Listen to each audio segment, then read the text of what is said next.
Zebra படம் ரிலேட்டடா ஏதாவது கேள்விகள் இருந்தா நீங்க வந்து டீம் மெம்பர்ஸ் கிட்ட இப்போ கேட்கலாம். நான் தான் சொல்லணுமா? ஓகே.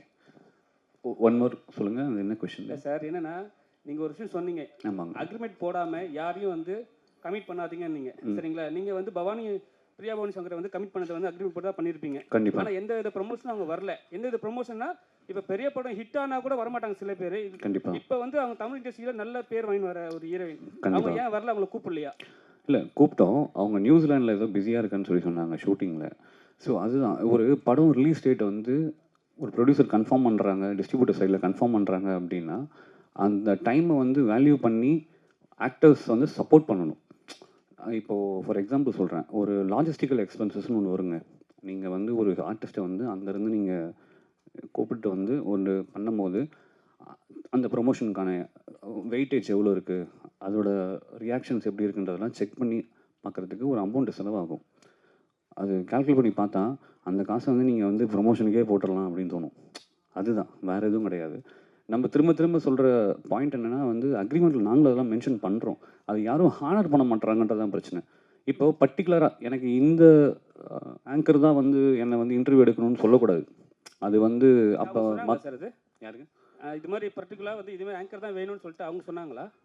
எங்கிட்ட சொன்னாங்களான்னு தெரில. எனக்கு தெரில. ஆனால் எனக்கு அப்படி தான் நியூஸ் வந்தது. சொன்னாங்கன்னு தான் நினைக்கிறேன். ஆனால் எங்கிட்ட டேரெக்டாக சொல்லல. எனக்கு இவங்க பண்ணணும் அவங்க பண்ணணும்னு சொல்லும் போதெல்லாம் வந்துட்டு அது வந்து அன்வான்ட். அது ஒரு படம் ப்ரொடியூஸ் பண்ணுறதுக்கு நாங்கள் எவ்வளோ எஃபோர்ட் போடுறோம். பணத்தை தாண்டி இருக்கிற உழைப்பு ஒன்று இருக்குது. அதே மாதிரி டைரக்டர்ஸோட விஷன் ஒன்று இருக்குது. சத்யதேவோடைய ப்ரொமோஷனை போய் நீங்கள் தயவுசெய்து ஒரு ஹீரோவோ ஒரு ஹீரோயினோ போய் பாருங்கள், என்ன மாதிரி ப்ரொமோட் பண்ணியிருக்காங்க. தனஞ்சயோட ப்ரொமோஷன் என்னன்னு போய் பாருங்கள். இந்த படத்தை கொண்டு போய் கடைசி கட்டத்தில் இருக்கிற மக்கள்கிட்ட போய் சேர்க்கறதுக்கு அவங்க பட்ட கஷ்டம்லாம் வந்து ஒரு 15-20 நாள் மெனக்கிட்டு மனுஷன் வந்து 2 படம் கமிட்மெண்ட்டில் வச்சுருக்காப்புல. இருந்தாலும் ரெண்டுமே பெரிய பேனரு, பெரிய ரோலு, அதெல்லாம் ஒதுக்கி வச்சுட்டு நம்ம ஒரு படம் பண்ணியிருக்கோம், அதுக்கான டெடிகேஷன் கொடுக்குறோம். சம்பளம் கொடுத்தோம் வாங்கணும் அதெல்லாம் கிடையாது. அதை தாண்டி ஒரு டெடிகேஷன் இருக்குல்ல, அதை தான் நாங்கள் கேட்குறோம். சார், இப்போ இது மாதிரி வந்து நீங்கள் சொல்கிறீங்க பெரிய பேனரு பெரிய படம் பண்ணுறோன்ட்டு. ஆனால் வந்து என்ன பண்ணுறாங்கன்னா, பெரிய பெரிய ஆர்டிஸ்ட் நடித்த ப்ரொமோஷனுக்கெல்லாம் ஆடியோ லான்ச்சுக்கெல்லாம் பெரிய பெரிய ஹீரோயின்ஸ்லாம் வராங்க. ஏன் ரஜினி சாரும் கூட வர்றாரு, கமலஹாசன் சார் கூட வராங்க, நயன்தாரா கூட வராங்க. ஆனால் வந்து சின்ன படம் யாராவது பண்ணிட்டாங்கன்னா அவங்க சைட்லேருந்து யாரும் வர்றது கிடையாது. இது வந்து ப்ரொடியூசருக்கு நிறைய பாதிப்பு உண்டாக்குதா? ஏன்னா வந்து நம்ம படத்துக்கு வரமாட்டாங்க, அடுத்த படத்துக்கு போகிறாங்கன்ட்டு ஒரு விஷயம் இருக்குல்ல சார்? சார், இது எஸ்கே சொன்ன ஒரு டைலாக் தான் சொல்லணும். ஜெயிச்சிருவேன்னு சொன்னால் எவனும் நம்ப போகிறதில்ல, ஜெயிச்சுட்டு சொன்னால் நம்புவாங்க. இப்போ நாங்கள் ஜெயிச்சிட்டோம், அடுத்த வாட்டி கூப்பிட்டா தானாக வர போகிறாங்க, அவ்வளோதான், சிம்பிள்.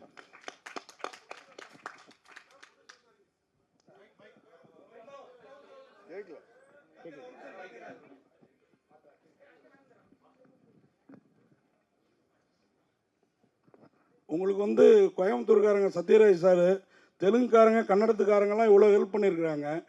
நீங்கள் ஒரு கடலூர்காரரு, அந்த அம்மா ஒரு மாயவரத்துக்காரம்மா. எதனால் வந்து ப்ரொமோஷனுக்கு வரல, நாங்கள் நம்ம ஊருக்காரங்க அப்படின்னு சொல்லி சத்யராஜ் தெலுங்கில் உங்களுக்கு இவ்வளோ சப்போர்ட் பண்ணிருக்காங்க. அந்த ஒரு ரீசன் மட்டும்தான் காரணமா, இல்லை ஒரு ப்ரொடியூசராக நீங்கள் ஏதாவது ஆதிக்கம் பண்ண நினச்சி அதனால் ஏதாவது வருத்தமா? ஏன்னா பிரியா பவானி சங்கர் சில அவங்க மேலே அந்த குற்றச்சாட்டு நீங்கள் தான் முதல்ல வைக்கிறீங்க. முன்னாடி நயன்தாரா இவங்க மேலாம் இருக்கும் அந்த மாதிரி குற்றச்சாட்டு. இல்லைங்க, இதுக்கு முன்னாடி எத்தனை படத்தோட ப்ரொமோஷனுக்கு நான் திரும்ப சொல்கிறேன், அவங்க வந்து வரலன்னுலாம் சொல்லலை, நல்லா புரிஞ்சுக்கணும். லாஜிஸ்டிக்கல் எக்ஸ்பென்சஸை கால்குலேட் பண்ணி பார்த்தா அது வந்து எங்களுக்கு மேட்ச் ஆகலன்னு சொல்கிறேன். ரெண்டுத்துக்கும் வித்தியாசம் இருக்குது. இப்போது ஷூட்டிங் வந்து நம்ம வந்து எதுவும் இப்போ ரிலீஸ் டேட் வந்து நாளைக்கு ரிலீஸ்னு யாராவது சொல்லுவாங்களா? நீங்கள் சொல்லுங்க பார்ப்போம். யாருமே சொல்ல போகிறது இல்லைல்ல. அட்லீஸ்ட் ஒரு 1 மந்த்து, ஒரு 45 days பிஃபோர் நமக்கு தெரிஞ்சிடும். ஏன்னா 1 month பிஃபோர் நீங்கள் தியேட்டர் கன்ஃபர்மேஷன் கொடுத்தே ஆகணும். அப்படி இருக்கிற சுச்சுவேஷனில் நீங்கள் வந்து இந்த 1 month ஒரு 45 days டைம் இருக்குது அப்படின்னா அந்த கம்பெனியில் நீங்கள் பேசணும். ஃபார் எக்ஸாம்பிள் நான் சொல்கிறேன், இப்போ வெளியூரில் இருந்து அவங்கள கூப்பிட்டு வரும்போது அவங்க மட்டும் வர மாட்டாங்க, அவங்க டீம் ஃபுல்லாக வரும். அவங்களுக்கான ஒரு எக்ஸ்பென்சஸ் ஒன்று இருக்குது. அது எப்படி வந்து ஒரு ப்ரொடியூசர் ஹேண்டில் பண்ண முடியும்? அதுதான் நான் கேட்குறேன். அது வந்து அன்மேட்ச்டு. அதுவும் ஃபாரின்லேருந்து கூப்பிட்டு வரதுலாம் வந்து இப்போ நீங்கள் வந்து பிஸ்னஸ் கிளாஸ் கேட்பீங்க. நான் ஜென்ரலாக கேட்குறேன். பொதுவாகவே ஒரு ஆர்டிஸ்ட்னா அவங்களுக்கான செக்யூரிட்டி வேணும்னு சொல்லிட்டு அதெல்லாம் கேட்பாங்க. அதெல்லாம் நீங்கள் கால்குலேட் பண்ணி பார்த்தீங்கன்னா ஒரு 15-20 லட்ச ரூபா கிட்ட வந்துடும். அந்த 15 லட்ச ரூபா ப்ரொமோஷனில் போட்டால் என்னன்னா ஆப்வியஸ்லி இப்போ நான் யோசித்தேன், சிம்பிள், அவ்வளோதான். இது வந்து அவங்க வரமாட்டேன்னா சொல்ல, அது இல்லை எனக்கு இன்றைக்கி கொஞ்சம் ஏமாத்தம் தான். படம் எனக்கு ரொம்ப பிடிச்சிருந்தது, ரிவ்யூலாம் பேசியிருக்கேன். ஆனால் என்ன ஏமாத்தனா, நானும் மாயவரத்துக்காரன் தான், அவங்கள அடிக்கடி பார்க்குறோம் நம்ம. எனக்கு இதில் அவங்களோட சூப்பராக அந்த வில்லி கேரக்டர் பேங்கில் அந்த மாதிரி இன்னும் 2-3 பேர் இருந்தாங்க. அவங்களெல்லாம் கூப்பிட்டுருக்கலாமே நீங்கள், நாங்கள் ஏமாறாமல் இருந்திருப்போமே வெற்றி விழாவில் அப்படின்றது தான். சக்ஸஸ் பார்ட்டியில் கண்டிப்பாக கூப்பிட்டுருலாம் நான். சரி, அவர் ஹீரோட்ட கொடுங்க. ஒரு செகண்ட். சார், நீங்கள் வடபழனியில் நேவிலேயே இதுலேயே ஃபெயில் ஆகிட்டு தான் ஃபீல் பண்ணீங்க. ஆனால் இன்றைக்கி ஃபஸ்ட் கிளாஸில் அதுவும் டிஸ்டிங்ஷனில் இந்தியா முழுக்க பாஸ் ஆகியிருக்கீங்க. வாழ்த்துக்கள். நாங்கள் படம் பார்த்த அன்றைக்கே முடிவு பண்ணோம். இதுக்கு வந்து உங்களுடைய உழைப்பு, அதே மாதிரி உங்களோட இன்னொருத்தர் அந்த நடிச்சிருந்தார்ல, அவர் மட்டும் இல்லை, சத்யராஜ் சார்ட்டையும் ஒரு கேள்வி இருக்குது, நான் வரேன். நான் அதுக்கு முன்னாடி நீங்கள் 2 பேருமே போட்டி போட்டு நடித்த மாதிரி தெரிந்தது. 2 பேருமே ஏதோ ஒரு, அதாவது நீங்கள் உங்களுக்கு வந்து அவர் ஹீரோவா நீங்கள் ஹீரோவான்னு எங்களுக்கு அடிக்கடி கன்ஃபியூஷன் ஆச்சு படத்தில். 2 பேரும் ஹீரோ, ஆனால் அதில் வில்லனுக்கு ஹீரோ ஒரு பங்கு ஜாஸ்தியாக இருந்தீங்க. எப்படி அது? Sir, first of all, thank you for saying that. Yes, I failed in that Navy exam, and thank you for making a huge hit. Sir, that's how the script was written actually. So it's like a ego war between me and Dhananjay. So I mean, for me, the script is the hero more than anything else. So for whatever Ishwar told me, that was the hero first, and then I personally chose Surya character. When he gave me the option, I took Surya because I wanted to be that Surya. And I know from the beginning that's how it has to be. Now everyone is saying, you know, both the characters have elevated so nicely. I'm very, very happy because this is exactly what we thought. This is how it's going to be. Because it is like a ball. I have to be, you know, like when the ball is pressed more, it will rise up. So Andamari, that is what the story is about. So he's been, someone has to get on top of him. Adio character like gets on top of him and puts him under severe stress. And now he has to come out and win. So Adi, that's how the script has been made, sir. And I'm happy that my brother and me, Dana is like my brother. And both of us being celebrated here. That's an amazing feeling. Yes, sir. Thank you. Sir, Sathyaraj sir, இந்த ரேஸில் வந்து ஜெயிக்கிறதுங்கிறது சாதாரண காரியம் கிடையாது. எனக்கு தெரிஞ்சு நிறைய பேர் இருக்காங்க, நான் உட்பட, ஜெயிக்க முடியாமல். ஆனால் இப்போ உங்கள்கிட்ட கொடுத்து ஏதாவது கொஞ்சம் ஜெயிச்சு கொடுங்க சார் அப்படின்ற லெவலுக்கு அந்த கேரக்டர் எங்கள் கூட ஒன்றி போச்சு சார். அது ஒரு பாயிண்ட்டு. இன்னொன்று, நீங்கள் வந்து இந்த லோலா எல்லாம் பயங்கரமாக பண்ணுவீங்க. இந்த மாதிரி படத்தில் ஒரு டான், நீங்கள் பாபான்ற பேரில் ஒரு டானாக இருக்கீங்க. இப்போ ஷேர் மார்க்கெட்டில் ரேஸ்லாம் போட்டு நமக்கு ஒரு 2 ஜோடி எதுவும் இல்லையா அப்படின்ற ஃபீலிங் எதுவும் இல்லையா சார்? டைரக்டர்கிட்ட அதை பற்றி எதுவும் கேட்கலையா? இருக்காது அப்படின்னா டைரக்டர்கிட்ட பதிவு பண்ணுங்க சார். சார், அடுத்த படத்தில் சார் பார்ட் 2ல கொஞ்சம் சார் பாருங்க சார், ப்ரெஸ்லேயே கேட்குறாங்க சார், எனக்கு ஜோடி இல்லைன்னு அவங்க வருத்தப்படுறாங்க இல்லையா? ஒரு விஷயம் சார் சொன்னதே வந்து, சார் வந்து ஒரு மொரட்டு சிங்கிள் இந்த படத்தில். அதனால் அடுத்த படத்தில் ஜோடி கொடுத்துருவாரு, அது ஒன்றும் பிரச்சனை இல்லை. எனக்கு இந்த மாதிரி யங் டீம் கூட ஒர்க் பண்ணல ரொம்ப, எனக்கு இந்த படம் சூப்பராக ஜெயிக்குன்னு எப்போ முடிவு செஞ்சேன்னா, இந்த ஹைடெக் கிரைம் என்கிட்ட சொன்னார் ஈஸ்வர். சொன்னப்போ எனக்கு சுத்தமாக ஒன்றுமே புரியல. அப்போவே நினச்சி இந்த படம் ஜெயிச்சிரு அப்படின்னு. ஏன்னா யங்ஸ்டர்ஸ் கனெக்ட் பண்ணிக்குவான்னு தெரியுது இல்லை, இது வந்து அவங்களுக்கு கனெக்ட் ஆயிரும் அப்படிங்கிறது தெரியுது. எனக்கு பொதுவாகவே என் வயசில் இருக்கிறவங்க எந்த அளவுக்கு டெக்கியாக இருக்கிறாங்களோ அதில் நான் ரொம்ப ஒரு 10% தான். எனக்கு இந்த விஷயங்கள் எதுவுமே தெரியாது. நான் ட்விட்டர் இல்லை, இன்ஸ்டாகிராம் இல்லை, ஃபேஸ்புக் இல்லை, பாலா சார் இல்லை சார் உங்கள் இதுலையெல்லாம் போட்டு விடுங்க சார் அப்படிவாங்க. சார் நான் எதுலேயுமே இல்லை சார். எனக்கு 47 வருஷமாக போனோம். டோப்பாவை தூக்கி தலையில் வைக்க வேண்டியது, ஷார்ட் கேமரா, ஆக்ஷன், கட் அப்படின்னா வந்து நான் உட்காந்துட்டு வெட்டி அரட்டை அடிக்கிறது. இந்த படத்தினுடைய மேன்மைக்காக எல்லாம் பாடுபடுறதில்ல. வெட்டி அரட்டை, ஊர்வாயா, உலக வாயெல்லாம் பேசி, யார் நம்ம எல்லாம் கவுண்டமணி என்ன மணிவண்ணன் சார் கூட வளர்ந்தவங்க தானே. அதனால் இதெல்லாம் பேசி சிரிச்சுட்டு பேக்கப்னு டோப்பா கழட்டி வீசிட்டு கிளம்ப வேண்டியதான். இப்படி தான் வாழ்க்கையை ஓடிட்டுருக்குது. எங்கிட்ட கேட்பாங்க, சார் அந்த பாகுபலியில் எப்படி சார் கஷ்டப்பட்டு நடிச்சிங்களா அப்படின்னு. ஒன்றுமே இல்லை சார், நடிகன் படத்தில் எப்படி நடிச்சினோ அதே மாதிரி தான் எல்லா படத்துலையும் ஜாலியாக தான் நடிச்சிருக்கேன், ஒன்றும் கிடையாது அப்படின்னு சொல்லுவேன். அதனால் சரி எங்கேயோ விட்டு போட்டு எங்கேயோ, இந்த வயசாகிருச்சுனால கேட்ட கேள்விக்கு ஏதாவது சம்பந்தம் இருக்குதா நான் பேசுறது? இருக்குதா? சரி சரி சரி. இப்போ நமக்கு தேவை வந்து அடுத்த படத்தில் எனக்கு 2-3 ஹீரோயின். ஓகே சார், அப்படியே director sir sir director sir, இந்த படத்தில் இவ்வளோ காஸ்டிங், மெயினாக சத்யராஜ் சார் அந்த கேரக்டர், இவங்க 2 பேரோட உழைப்பு, அந்த ஹீரோயின்ஸ் எல்லாருமே, அதுக்கு மேலே டயலாக்ஸு ஒரு ஒரு டயலாக்கும் பாட்டு வரியில் கூட நமக்கு வேணுங்கிற நினைக்கிற பணத்தை எதிரில் இருக்கிறவன் மறுக்க முடியாத இடத்துல வச்சு கேட்கணும். அது மாதிரி பணங்கிறது ஒருத்தன் கையில் இருக்காது. நான் என்ன இயேசு கிறிஸ்துவா வெள்ளிக்கிழமை ஏஞ்சி வர்றதுக்கு இந்த மாதிரி டயலாக்லாம் பார்த்தீங்கன்னா தேட்டரில் ப்ரெஸ் ஷோலேயே கிளாப்ஸாக இருந்தது. இந்த டயலாக்லாம் எப்படி நீங்கள் மட்டுமே யோசிச்சு பண்ணீங்களா இல்லை? ஆமாம் சார். இது ஃபஸ்ட்டு நாங்கள் டிராஃப்ட் எழுதும்போது அதை பவுண்டாக நானும் யுவாவும் உட்காந்து டிஸ்கஸ் பண்ணிட்டோம். அதுக்கப்புறம் ஒரு டிராஃப்ட் எழுதும்போது யுவாவும் ஐடியா கொடுப்பாரு இந்தந்தன்னு. அது கேரக்டர் யோசிக்கும் போதே அந்த இது ஆட்டோமேட்டிக்காக வந்துடுது சார். நான் இங்கே ஆரோவில்ல தான் உட்காந்து எழுதினேன். எப்போவுமே அங்கே போயிடுவேன் யூஸ்வலி. அங்கே போய் எழுதும்போது இந்த கேரக்டர் யோசிக்கும் போதே ஒரு கவுண்டர் வந்துடும் அந்த இது. இன்னொன்று அந்த நீங்கள் சொன்ன அந்த கடைசி டைலாக், எஸ் அது எதிரில் இருக்கிறவன் இல்லைன்னு சொல்கிற இடத்துல நிற்க வச்சு தான் நமக்கு வேணுங்கிறத கேட்கணுன்றது. அது அந்த கேரக்டரோட மொத்த டெஃபினேஷன் அது. அந்த ஏன் இவ்வளோ தூரம் அந்த கேரக்டர் வந்ததுன்றதுக்கு. ஸோ டைலாக்ஸ் அஃப்கோர்ஸ் எல்லாம் டிஸ்கஸ் பண்ணி தான் பண்ணுவோம். அது அவுட் ஆஃப் தி கேரக்டரே சில இது டப்புன்னு அதுவே வரும். சில இடத்துல அது ஒர்க் அவுட் ஆகிடும் சார். அதே மாதிரி முன்னாடிலாம் பணம் இப்போ நீங்கள் வந்து ஷேர் மார்க்கெட், குதிரை ரேஸ் எல்லாமே காமிச்சிருந்தீங்க, லாட்ரி மணி டாண்டிங். இது வந்து லக்கி பாஸ்கர்லையும் சமீபத்தில் ரிலீஸ் ஆன அந்த படத்துலேயும் இருந்தது. ஆனால் இதை நீங்கள் வேறு மாதிரி காமிச்சிருந்தீங்க. அந்த படமும் ஹிட்டு, உங்கள் படமும் அதை விட பெரிய ஹிட்டு. இது வந்து ஏற்கனவே எதிர்பார்த்ததா? அப்புறம் என்னுடைய கேள்வி என்னென்னா, இந்த பேங்க்கு பரிவர்த்தனை இந்த மாதிரி இதில் நம்ம பேங்க்கு போனோம்னா ஒரு 100 ரூபா நம்ம காசு எடுக்கிறதுக்கு 1000 கையெழுத்து போட சொல்லுவாங்க. அந்த மாதிரி ஏதாவது பாதிக்கப்பட்டு இந்த மேட்டரை வந்து பேங்க் உள்ளார இருக்கிறவன் என்னெல்லாம் பண்ணுறாங்கிற மாதிரி வச்சிங்களா? ஏன்னா ரொம்ப நேச்சராக இருந்தது. வாழ்த்துக்கள். Thank you sir. தேங்க்யூ, ரொம்ப நன்றி sir. Seriously thank you so much. படத்துக்கு ஆக்சுவலாக பார்த்தா 2 ஹீரோ மாதிரி சொல்கிறீங்க. ஆனால் ஜீப்ரான் ஏன் வச்சிங்க? அது பிளாக் அண்ட் ஒயிட் கோடுக்காக வச்சிங்களா இல்லை ப்ரொடியூசர் சொன்னதுக்காக வச்சிங்களா? இல்லைங்கள, இது அவுட் ஆஃப் ஸ்கிரிப்ட் எழுதும் போதே அது திடீர்னு அது வரணும் மைண்டில். ஸோ அப்படி வந்தது தான் ஜீப்ரானு. எனக்கு என்னென்னா இதில் இந்த படத்தில் யாருமே பியூர் பிளாக்கும் கிடையாது, பியூர் ஒயிட்டும் கிடையாது. பார்த்தீங்கன்னா தெரியும், எல்லாருமே கிரே தான். அது ஹியூமன்ஸே அப்படி தான் நான் நம்புகிறேன். ஏன்னா சுச்சுவேஷனை வச்சு அவங்க நம்ம சில சமயம் பொய் கூட சொல்லுவோம். அதை தவிர்க்க முடியாது. அன்லெஸ் அண்ட் அன்டில் நம்ம காந்திஜி மாதிரி ஒரு ஃபாலோவராக இருந்தால் அது வேற இது ஒரு எத்திக்கல் ஸ்டாண்டுன்றது. நான் சொல்கிறது உண்மையை பேசினாருன்னு ஒரு இடத்துல ஸ்டாண்ட் எடுத்தார்ல, அந்த பாயிண்ட்டை மட்டும் சொல்கிறேன். நீங்கள் என்ன மறுபடியும் கேட்டுக்கோளும். ஓகே, சூப்பர் பிரதர் நீங்கள். ஸோ அந்த இதில் வந்து ஜீப்ரான்னு வைக்க போகும்போது எனக்கு இந்த கதைக்குள்ளே வந்து எனக்கு, ஏன்னா இது ஒரு ஆடுபுலி ஆட்டம் மாதிரி தான் இது. ஸோ நிறையா இந்த ஒரு ஜங்கிளில் ஒரு அனிமல்ஸ் எல்லாம் வந்து எல்லாமே அசம்பிள் ஆகிற மாதிரி, ஒரு பிளாக் ஹார்ஸ், ஒரு ஒயிட் ஹார்ஸ், ஒரு ஃபாக்ஸ் இருக்குது, ஒரு உல்ஃப் இருக்குது, ஒரு குரோக்கடைல் இருக்குன்னு அந்த எல்லாத்தையும் வைக்கும் போது அதோட களம் வந்து ஒரு செஸ் போர்ட் மாதிரி தான் நான் பார்க்குறேன். ஸோ அதுக்கு ஒரு பிளாக் அண்ட் ஒயிட் சதுரங்க வேட்டைன்றது சூப்பர் டைட்டில் இருக்குது. எனக்கு அது உங்களுக்கு தெரியும் ஆல்ரெடி. ஸோ கருப்பு வெள்ளைன்னு வைக்கிறேன். அது எனக்கு அந்த மாதிரியான ஒரு இதில் வரவே இல்லை. சரி, எனக்கு டக்குன்னு யோசிக்கும் போது இங்கே எல்லாருமே வந்து பியூராக வந்து பிளாக்குன்னு சொல்லிட முடியாது, ஒயிட்டுன்னு சொல்லிட முடியாது. இங்கே இருக்க எல்லாருமே ஜீப்ரா, அப்படி தான் நான் பார்க்குறேன். ஸோ அதுக்கு தான் அது வச்சதுங்க பர்பஸாக. சார், ஜீப்ரா 2 வந்துட்டு நீங்கள் லீக் கொடுத்துருக்கீங்க. இப்போ அவர் வந்து சொன்னார் சூப்பர் ஸ்டாரை வச்சு நீங்கள் எடுப்பீங்க கண்டிப்பான. நீங்கள் எதுவும் அதை வச்சு ஸ்டோரி அவர்கிட்ட சொல்லியிருந்தீங்களா, இல்லை வந்து அவர் வந்து உங்களுக்கு வாழ்த்துக்கள் சொல்கிறக்காண்டி அப்படி சொன்னாரான்னு? சார், அவர் மேலே வச்சுருக்க நம்பிக்கையை தான் அது காட்டுது சார்.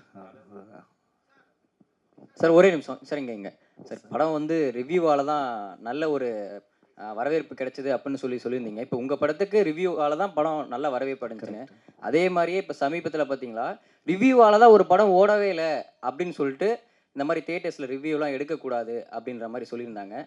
ஸோ அந்த மாதிரி இப்போ இந்த ரிவ்யூ வந்து பாசிட்டிவ் நெகட்டிவ் அப்படின்ற தாண்டி இப்போ உங்களுக்கு வந்திருக்கு. ஸோ பொதுவான உங்களுடைய பாயிண்ட் ஆஃப் வியூ உங்களுக்கும் அப்படி, சத்யராஜ் சார் நீங்களும் அப்படி ரெண்டு வார்த்தை அதை பற்றி. இதை பற்றி எப்படி இதை ஓப்பனாக எப்படி நான் என்ன சொல்கிறேன்னு, ஏன்னா இந்த is the right stage to talk about இட்னா தெரில. Can I pass this sir? இது நீங்கள் பேசுகிறீங்க sir. Sathyaraj sir Sathyaraj sir நீங்களே சொல்லியிருந்தீங்க இந்த படத்துக்கு நல்ல ரிவ்யூஸ்லாம் வருது, ஹவுஸ்ஃபுல் அப்படி இப்படின்ற மாதிரி. ரிவ்யூஸ் பார்த்து தான் நீங்களே ஒரு ஐடென்டிஃபை பண்ண முடியுது படம் நல்லா ரீச் ஆகுது அப்படின்றது. ஸோ இப்போ ரீசெண்டாக நீங்கள் எந்த படத்தை பற்றி சொல்கிறேன்னு உங்களுக்கும் தெரியும். எதில் வந்து அறிவிப்பு வந்தது, இப்போ படமே ரிவ்யூவால் தான் ஓடலை அப்படின்றது சொல்கிறாங்க. படம் நல்லா இருந்தால் நல்லா இருந்துச்சுன்னு சொல்ல போகிறாங்க, இல்லைன்னா இல்லைன்னு சொல்ல போகிறாங்க, எல்லாருக்கும் தெரிஞ்ச விஷயம். பட் ரிவ்யூவால் தான் படம் ஓடலை, ஸோ யார் ரிவ்யூ எடுக்கக்கூடாது அப்படின்ற மாதிரி சொல்லியிருக்காங்க. ஸோ நீங்கள் சொல்லுங்கள் சார். நீங்கள் பல படங்களை பார்த்துருப்பீங்க, பல ரிவ்யூவில் பார்த்துருப்பீங்க. இப்போ சமீபத்தில் இந்த பிரச்சனை போயிட்டுருக்கு. இல்லை, ஒரு படத்துக்கு ரிவ்யூ பண்ணுறது வந்து பத்திரிகையாளர்களுடைய உரிமை, அதை நான் இல்லைன்னு சொல்ல. ஆனால் வேணும்னே கொஞ்சம் அதிகமாக ஃபோக்கஸ் பண்ணி அடிக்கிறேன்னு ஒன்று இருக்கு இல்லையா, அது வந்து நீங்கள் சொல்கிற படத்துக்கு தெளிவாக தெரிஞ்சுது. ஒரு படம் பிடிச்சது பிடிக்கலங்கிறது வேற, பட் கரங்கட்டி அடிக்கிறது அப்படிங்கிற ஒரு ஃபீல் வந்து அந்த நீங்கள் சொல்கிற குறிப்பிட்ட படத்தினுடைய ரிவ்யூக்கு வந்தது. அது தவறான விஷயம் அப்படின்னு நான் நினைக்கிறேன். ஏன்னா ஒரு படம் பிடிக்குது பிடிக்காத ஒருவருடைய தனி மனிதனுடைய விருப்பம், அதில் வந்து எந்த விதமான அப்ஜெக்ஷன் கிடையாது. இருந்தாலும் அந்த ஒரு ஆஸ்பெக்ட் வந்து தப்புன்னு நான் நினைக்கிறேன். அது கொஞ்சம் இருந்ததாக நானும் உணர்றேன். ஏன்னா நல்லா இருக்குது நல்லா இல்லைங்கிறத தாண்டி பர்சனலாக அட்டாக் பண்ணி பர்சனல் லைஃப் எல்லாம் அவங்களுடைய தனிப்பட்ட வாழ்க்கையெல்லாம் அட்டாக் பண்ணிங்கிறது வந்து அது எப்படி ரிவ்யூக்குள்ளே வரும்? அதுக்கு ரிவ்யூக்கு என்ன சம்மந்தம் இல்லையா? இல்லை சார், இப்போ நீங்கள் சொன்ன மாதிரி ரிவ்யூஸ் எல்லாமே ரிவ்யூவர்ஸ் பண்ணுறது இல்லை. இப்போ தியேட்டர்ஸ்லேருந்து படம் பார்த்துட்டு வர பப்ளிக்கு கொடுக்குற ரிவ்யூ தான் பண்ணக்கூடாதுன்னு சொல்லியிருக்காங்க. ஸோ பப்ளிக்கோட பாயிண்ட் ஆஃப் வியூவில் இந்த படம் நல்லா இருக்குது, இது நல்லா இல்லை, இந்த படம் மாதிரி இருக்குது அப்படின்ற அந்த கம்பேரிசேஷன் இது எல்லாமே இருக்கும். ஸோ அதை வந்து அக்செப்ட் பண்ணிட்டு தானே சார் ஆகணும். படம் ரிலீஸ் பண்ணுறோன்றது பப்ளிக் தான். அவங்க சொல்கிற பாயிண்ட்டையும் நம்ம ஏற்றுட்டு தானே சார் ஆகணும். நல்லா இல்லைன்னா நல்லா இல்லைன்னு ஏற்றுட்டு தானே ஆகணும். இல்லை, அது ஏற்றுக்கிறது தப்பு இல்லை. ஆனால் என்னென்னா ஒரு கல்ட் டெவலப் ஆயிடுச்சுன்னு வச்சுங்களேன். எப்படி பார்த்தியா, அவங்க யாருன்னே தெரியாது, எப்படி வச்சு அடித்தம் பார்த்தியா, வச்சு செஞ்சம் பார்த்தியா, ஏய் அப்படிங்கிற மாதிரி ஒரு ரசிகனுக்கு ஒரு மனப்பான்மை வந்துருச்சுன்னு வச்சுங்களேன். நாளைக்கு அடுத்த படத்தில் அவங்களுடைய ஃப்ரெண்டு வந்து நான் உன்னை மீறி அடிக்கிறேன் பாடுறா அப்படின்னு அடிப்பாங்க. அந்த ஒரு விஷயம் வந்து தவறான விஷயம். நிச்சயமாக வந்து ஒரு படத்தில் இருக்கிற நிறை குறைகளை சொல்ல, அதை தாண்டி அவங்களுடைய பர்சனல் விஷயத்தை படத்தினுடைய ரிவ்யூக்குள்ளே அட்டாக் பண்ணக்கூடாது. ஏன்னா நான் சொன்ன மாதிரி எல்லாருமே பணம் வாங்குறவங்க, இவர் ஒருத்தர் தான் பணம் போடுறவர் இல்லையா? அதனால் வந்து எங்களுடைய பர்சனல் லைஃப்பை வச்சு ஒரு படத்தை எப்படி அட்டாக் பண்ணலாம், அது வந்து கண்டிப்பாக கண்டிக்கத்தக்க ஒரு விஷயம். அதில் எந்த விதமான சந்தேகம் சொல்கிறீங்களா சார்? படம் பார்த்துட்டு வரவங்களுக்கும் சொல்கிறீங்களா சார்? பொதுமக்களுக்கு நான் என்ன சொல்கிறேன்னா, நீங்கள் வந்து படத்தை மட்டும் ரிவ்யூ பண்ணுங்க, அதை தாண்டி பர்சனலாக ரிவ்யூ பண்ணாதீங்க அப்படிங்கிறது பொதுமக்களுக்கு நான் வைக்கிற ஒரு தாழ்மையான வேண்டுகோள். அவ்வளோதான் சார். ஹீரோ சார், உங்களுக்கு ஹீரோ சார் சொல்லுங்கள் சார். சார் வாழ்த்துக்கள் ஃபஸ்ட்டு. உங்களுக்கு படத்தில் வந்து ரொம்ப நீட்டாக ரொம்ப அழகாக பெண்களுக்கு பிடித்த மாதிரி இருந்தீங்க. இப்போ வந்து ப்ரெஷ் சக்ஸஸ் மீட்க்கு ரொம்ப ரக்கடாக வந்துக்கிறீங்க. தமிழ்நாட்டு பெண்களுக்கு வந்து ரக்கடாக இருந்தால் ரொம்ப பிடிக்கும். ஸோ அதனால் வந்திருக்கீங்களா அப்படி? I'm Semma Mass actually, sir. I'm actually that character. He made me shave and all, but this is how I usually look. And I'm actually doing another film. For that, I've grown the beard and all. But yeah, I'm glad that you like me in this look. So I'll try to do more films in this look here. Director sir, director sir, sir சொல்லுங்கள் sir. படத்தை திரைக்கதை, வசனம், இயக்கம், நடிப்பு எல்லாம் நல்லா இருக்கு. ஆனால் கதைன்னு பார்த்தா எனக்கு ஒரு தப்பான கதையாக தோணுது. ஒரு வங்கியை கொள்ளையடிப்பது அப்படிங்கிறதும், ஒரு வங்கியிலிருந்து பணத்தை எடுத்துகிட்டு போய் திருப்பி வைக்கிறது அப்படிங்கிறதும் ஒரு சட்டவிரோதம் வேறு. ஆனால் ஒரு கமர்ஷியல் படத்தில் இப்படி ஒரு ஹீரோ செஞ்சுட்டு தப்புச்சிட்டான் அப்படின்னு காட்டுறது வந்து ஒரு தவறான வழியே காட்டுது அப்படின்னு நான் நினைக்கிறேன். இல்லை, ஓகே, கண்டிப்பாக அதை ஏற்றுக்கிறேன் சார். ஏன்னா இந்த கதையை இப்போது ஸோ ஒரு சினிமாட்டிக்காக ஒரு விஷயத்த நான் சொல்ல வேண்டியது இருக்குது இந்த இதில். ஸோ ஆன்டி இப்போ அதுதான், இப்போ நான் ஆன்டி ஹீரோ மாதிரி ஒருத்தவங்களை வச்சு ஒரு விஷயத்த நான் சொல்லும்போது இன்னும் ஆணித்தரமாக ஒரு விஷயம் இறங்குது. இப்போ நான் வந்து சாப்பிடாத ஒரு குழந்தைகிட்ட சொல்கிற மாதிரி தான் அது. அதட்டுனா அது வேறு மாதிரி இதாக இருக்குது. ஒரு மாதிரி இது பண்ணாத, நான் வேறு எதாவது வாங்கி தரேன், இதை கொடுன்னு சொல்லி பொய் சொல்லி தான் வாங்க வேண்டியதாக இருக்குது ஒரு பொருள் அந்த குழந்தைகிட்ட இருந்தால். அந்த மாதிரி தான் இது பார்க்குறேன் sir. But I'm taking your point வேலிடாக. இந்த கதைக்கு அது தேவைப்பட்டது சார். ஏன்னா இப்போ நான் இந்த படத்தை நான் எழுதிட்டு ஒரு ஸ்கிரிப்ட் எங்கள் அப்பாட்ட கொடுக்கும்போது எங்கள் அப்பாவோட ஃபஸ்ட்டு பாயிண்ட்டு போய் பேங்க்கில் போய் நாமினி நேம் ஃபில் பண்ணிட்டு வந்தார்.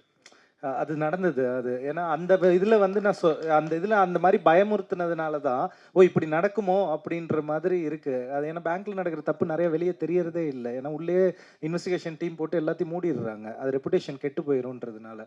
ஸோ இந்த மாதிரி இடத்துல கொஞ்சம் இப்படி நெகட்டிவாக சொல்லும்போது கொஞ்சம் ரீச் ஆகுன்ற மாதிரி ஒரு தாட் ப்ராசஸில் இது எழுதுனது சார். அதுக்கு தான். சத்யராஜ் சார், லாஸ்ட் சார் எங்கே சார்? சார் எப்பவுமே நீங்கள் சொல்லுவீங்க எந்த படமாக இருந்தாலும் ஓடினா ஓடும், ஓடலைன்னா நம்ம ஒன்றும் பண்ண முடியாதுன்னு சொல்லிட்டு. எப்பவுமே வந்து லோகேஷ் கனகராஜ் வந்து ஒரு டெடிக்கேட்டான ஆர்டிஸ்ட் தான், நீங்களும் டெடிக்கேட்டான ஆர்டிஸ்ட் தான் சரிங்களா? இப்போ கூலியில் நடிக்கிறீங்க, உங்களை செலக்ட் பண்ணும்போது நீங்கள் பார்த்துக்கலாம் அப்படி சொன்னீங்களா, இல்லை வந்து லோகேஷ் கனகராஜுக்கு ஏற்ற மாதிரி பேசுனீங்களா? முதலாவது வந்து இந்த படத்தினுடைய ப்ரெஸ் மீட்டில் அதை பற்றி பேச முடியாது. ஏன்னா இன்றைக்கி எல்லா கம்பெனிலையும் வந்து அக்ரிமெண்ட் இருக்குது. அவங்க அந்த படத்தை பற்றி அந்த படத்தினுடைய ப்ரமோஷன் தான் பேசணும். ஏன்னா என்ன விஷயம் சொன்னாலும் அது வெளியில் லீக் ஆகிற மாதிரி இருக்கும். நான் வந்து அக்ரிமெண்ட் வேறு வர வர கார்ப்பரேட் கம்பெனி அக்ரிமெண்ட் வந்து அந்த காலத்தில் ஆனந்தவுடன் இந்த கல்கி தீபாவளி மலர் அளவுக்கு வருது. அது படிச்சும் புரிஞ்சுக்க முடியாது, நான் படிக்கிறதும் இல்லை. அதுக்கு பெரிய ராம்ஜெத் மலானி மாதிரி ஒரு வக்கீலத்தை கூப்பிட்டு வரணும். நான் ஒரு 15-20 பக்கம் அப்படியே சர்ன்னு பரட்டுவேன். கரெக்டாக என்னுடைய அந்த பேமெண்ட் போர்ஷன் இருக்கு பாருங்க, அதை மட்டும் பார்ப்பேன். கண்ணில் விளக்கு நீ ஊற்றிட்டு சரி இது அட்வான்ஸு, இது first schedule, second schedule, third schedule, before dubbing settlement, ஓகேப்பா போடுப்பா கையெழுது அப்படின்னு போட்டுது. அதனால் அதில் எல்லாம் என்ன எழுதியிருக்குன்னே தெரியல. நீங்கள் இப்போ ஏதாச்சும் என் வாயை பிடிங்க ஏதாச்சும் உடறி கொட்டி நாளைக்கு நம்ம மேலே கேஸ் போடுற மாதிரி ஆகிடக்கூடாது இல்லை. அதனால் அந்த படத்தினுடைய ப்ரமோஷனில் பேசிக்குவோம்.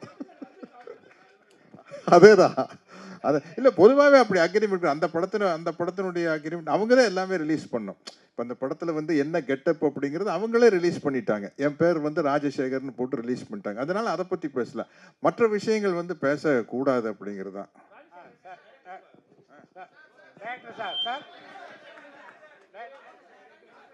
கேளுங்க இருங்க, ஏதோ கேட்குறாங்க.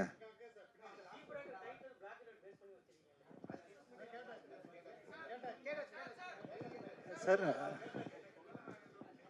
டைரக்டர் சார், சாரி சார், சொல்லுங்க சார். வந்து சத்யராஜ் சார் ஒரு ஷேர் சர்டிஃபிகேட் ஃபிசிக்கலாக இருக்கிறதா அப்படியே ஒயிட் ஆகி கொடுக்குறதா ஒரே டயலாக்ல பெரிய அமௌண்ட்டு இப்படி வருது. ஃபிசிக்கலாக இருக்க ஷேர் சர்டிஃபிகேட்டை டிமெட்டீரியலைஸ் பண்ணாமல் டிமேட் அக்கௌண்ட் ஓப்பன் பண்ணாமல் எப்படி அவ்வளோ பெரிய அமௌண்ட் அப்படி ஒரு டயலாக்ல ஒரு லைனில் வந்து அப்படி பண்ணுறாங்க? எந்த சார் அந்த மார்க்கெட் கிரைம் சொல்கிறீங்க?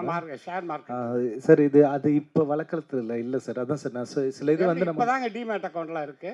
இல்லை சார், நான் கரெக்டு சார். இப்போ நான் சொல்கிறது வந்து நான் ஒரு 2012 அந்த ரேஞ்சில் எப்போ வாங்கியிருந்தாலும் அந்த ஷேரு ஃபிசிக்கல் ஃபார்மில் இருந்ததுன்னா அதை இப்போ வந்து டிமேட்டுக்கு மாற்றுறீங்க, டிமேட் பண்ணுறீங்கன்னா அதை கம்பெனிக்கு போயிட்டு வரணும். அதை சார் கல்ல நோட்டை கூட அடித்து புழக்கத்தில் விடலாம் சார், ஆனால் இது அந்த மாதிரி விஷயத்த பண்ணவே முடியாது. ஆமாம் சார். இது இப்போ சார் நான் வந்து ரிட்டர்ன் அமௌண்ட்டை தான் டிமேட்டுக்கு கொண்டு வர மாதிரி இருக்கு சார். கம்பெனிக்கு போகாமல் அவங்க அப்ரூவ் பண்ணாங்க சார். இப்போ ஷெல் கம்பெனிஸ்னு சிலது இருக்குல்ல சார். இப்போ ஜஸ்ட் ஃபார் எக்ஸாம்பிள் இப்போ அதுக்கு தான் இப்போ நான் கொல்கத்தாவில் ஜமாகர்ச்சி அப்படின்னு ஒரு கேரக்டர் சொல்கிறேன். ஜமாகர்ச்சி is meant for shell companies அங்கே கொல்கத்தாவில். இப்போ இந்த மாதிரி நிறைய ஷெல் கம்பெனிஸ், கம்பெனி நேம் மட்டும் இருக்கும், அந்த இடத்துல அந்த மாதிரி ஒரு ஃபிசிக்கலாக ஒரு கம்பெனியே இருக்காது. அதில் தான் இன்வெஸ்ட்மெண்ட்லாம் போட்டு அது ஒரு சும்மா ஏறுற மாதிரி அவங்க மேனிப்புலேட் பண்ணுறாங்க. இப்போது இது நிறைய இடத்துல நடந்துக்கிட்டே இருக்குது. இது வந்து நான் இப்போ சொல்ல ஹர்ஷத் மேத்தா சார் அங்கேருந்து அந்த சைட்லேருந்தே வருது. இப்போ ஷெல் கம்பெனிஸ் மாதிரி பாபா கேரக்டர் நிறைய ஷெல் கம்பெனிஸ், நான் ரொம்ப டெப்த்தாக அதுக்கு தான் நான் அதுக்குள்ளே போகல. பாபா கேரக்டர் வந்து ஷெல் கம்பெனிஸ் மேலே இந்த மாதிரி நிறைய வச்சுருக்காங்க. இப்போ அவங்களுக்குள்ள ஒரு 1000 பேர் செல் கம்பெனிஸ் மாதிரி வச்சுருப்பாங்க. நீங்கள் போய் அந்த இடத்துல பார்த்தீங்கன்னா அந்த கடை பூட்டி இருக்கும், ஒரு சாதாரண டீ கடையை கூட இருக்கும், ஆனால் அது ஒரு பெரிய கார்பரேட் மாதிரி காட்டியிருப்பாங்க. அதில் உள்ளே இருக்கிறவங்க ப்ளே பண்ணி இன்வெஸ்ட்மெண்ட் பண்ணி அந்த மாதிரி ஷேர். நான் எப்படி காட்டுறேன்னா Baba is owning shell companies, நிறைய ஷெல் கம்பெனிஸ் உள்ளே வச்சுக்கிட்டு அதை மேனிப்புலேட் பண்ணி உள்ளே இருந்து அந்த பணத்தை வந்து ட்ரான்ஸ்ஃபர் பண்ணுறாருன்னு. அது நான் ரொம்ப டீட்டெயிலாக போனேன். இவ்வளோ தூரம் என்னால் ஒரு சினிமாக்குள்ளே சொல்ல முடியுமான்னு தெரில. பிகாஸ் நான் ரிசர்ச் பண்ணிட்டேன். அதை எவ்வளோக்கு சொன்னால் அது போதும், அதுக்கு மேலே வேண்டாம் அப்படின்றதுக்கு தான் சார்.